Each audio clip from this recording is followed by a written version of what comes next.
looked at it, said, listen, silver and gold. King James says, have I none. In other words, what he was saying, we some broke preachers. We don't have anything. We don't have that. No money. He said, but such as we have, we gonna give it to you. And he said, in the name of Jesus Christ of Nazareth. That was his name. He said, they said, get up and walk. And he started walking. Can I get a witness in here? And I think that's good news for the saints of God. There's some things that money can't buy. Money can't buy you health and strength. Can I get a witness in here? Money can't buy you peace of mind. Money can't buy you a good night's rest. Can I get a witness in here? Oh, Jesus Christ. Oh, and the setting, the text, in the setting of the context, he has healed this. They've healed this man. God has healed him in the name of Jesus. And he goes into the temple walking, leaping, and praising God. Can I get a witness in here? And as he got out, came out, temple, context teaches us that they were speaking to the people. All right.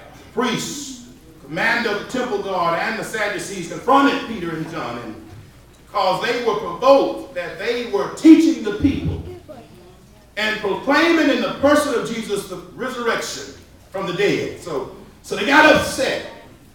They got disgusted, seized them, and arrested them because they were preaching about Jesus and his resurrection. That's right.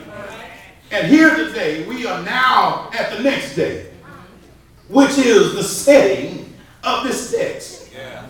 It says, the next day in verse 5, the rulers, the elders, and scribes assembled in Jerusalem with Annas, and look at these big names, the high priest, Caiaphas, John, and Alexander, and all the members of the high priesthood. Oh, he was some top dog. Let me tell you what, you want to know who the big boys were. These were the big boys in the religious arena of Jerusalem. They had to say so they could tell folks some things and get folk in trouble and get them killed. Can I get a witness in here? And here it is, a setting that Luke's careful description of the Jewish leaders underscores their power and pomp in their assembly. They were somebody. Can I get a witness here? And then here comes some simple fishermen who were in the midst of our highest leaders in the land. These men just, all they did was go out and catch fish. They as far as the society was concerned, they were some of the lowest people on the totem pole. Can I get a witness in here? I know you ain't never met anybody like that, but these folks didn't have the highest paying jobs in town. They didn't have the nicest clothes. They didn't go to work dressed up and dressed out. They had to go and smell like the fish. Can I get a witness in here? But here it is, a simple fisherman were in the midst of our highest leaders in the land. And I think I ought to tell somebody, God can fix it. Where he can put you in a place where you thought you'd never be. Can I get a witness in here? God can take you places that you have never been before. Can I get a witness in here? I grew up in a small town in Turtle, Texas, in a community we call Starler's Edition, and at our home we call it Style. That they thought that some of the folks in Style wouldn't make much of themselves. Some thought they couldn't read, write, or do arithmetic, but I got good news for you. God can take you from where you've been and place you where he wants you to be. Can I get a witness in here? I think I ought to tell you, it doesn't matter what somebody calls you. It doesn't matter who they say you are. They cannot determine or dictate who you're going to be. Only God. Can I get a witness in here? I think I ought to tell you some of the nicest folk I've met were not people who lived on the upper echelon of life. It was some of those folk that people looked down upon. Can I get a witness in here? You know, in our church, we used to pastor. We had some members who had some concerns about other members. You know, sometimes in churches you can have cliques. All right. You know what I'm talking about. You have clique here, clique there, here, clique there, clique everywhere.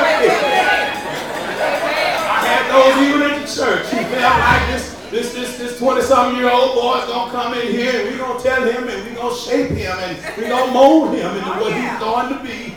And we're going to tell him who he needs to hang out down with, who he needs to sit down with. And, oh, I wasn't raised like that. I didn't just come up. I was raised, can I get a witness in here? And I was raised to treat everybody like they're somebody. Treat everybody with dignity, courtesy, and respect. Treat somebody like you want to be treated. And I found out that sometimes those people who said, don't talk to her, don't talk to him, don't hang out with him or her, don't you fool with him or don't fool with her. I found out at anniversary time. All right.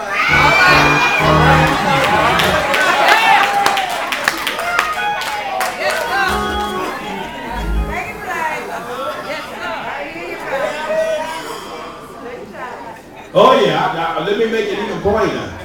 Those who said don't fool with her and him, the her and him are the ones who blessed me on that great day.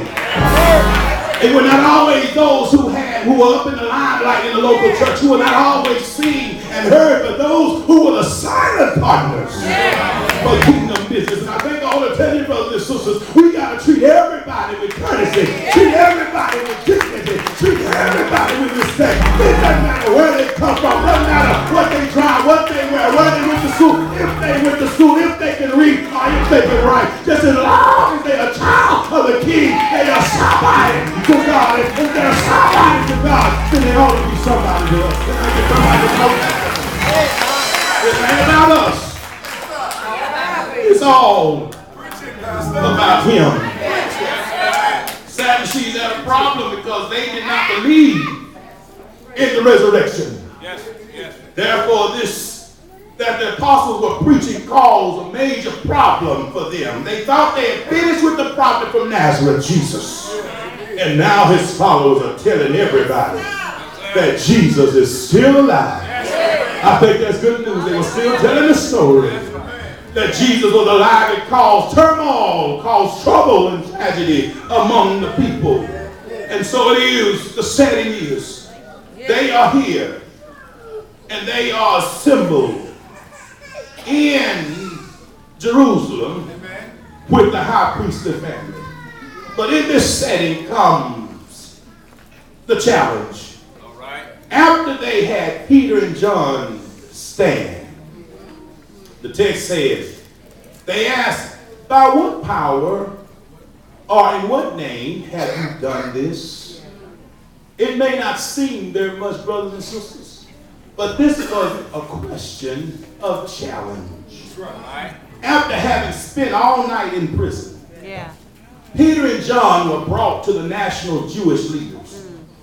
The question they faced was, by what power or by what name did you do this?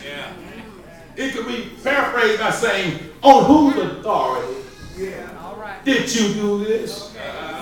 And watch how simple it even gets simpler than that. Who you think you are? That you're going to come around here and defy what we have already believed by telling folk that Jesus is alive. Don't you know we are Pharisees, we Sadducees, and Sadducees don't believe in the resurrection, and here you are refuting what we said all these years, and you're saying that Jesus is alive?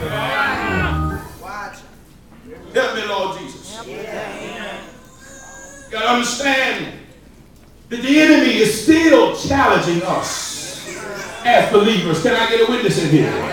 The enemy is still going to challenge you as a child of God. It doesn't matter who you are, doesn't matter how long you've been in the church, doesn't matter how long you served in the church, the devil is still going to come after you.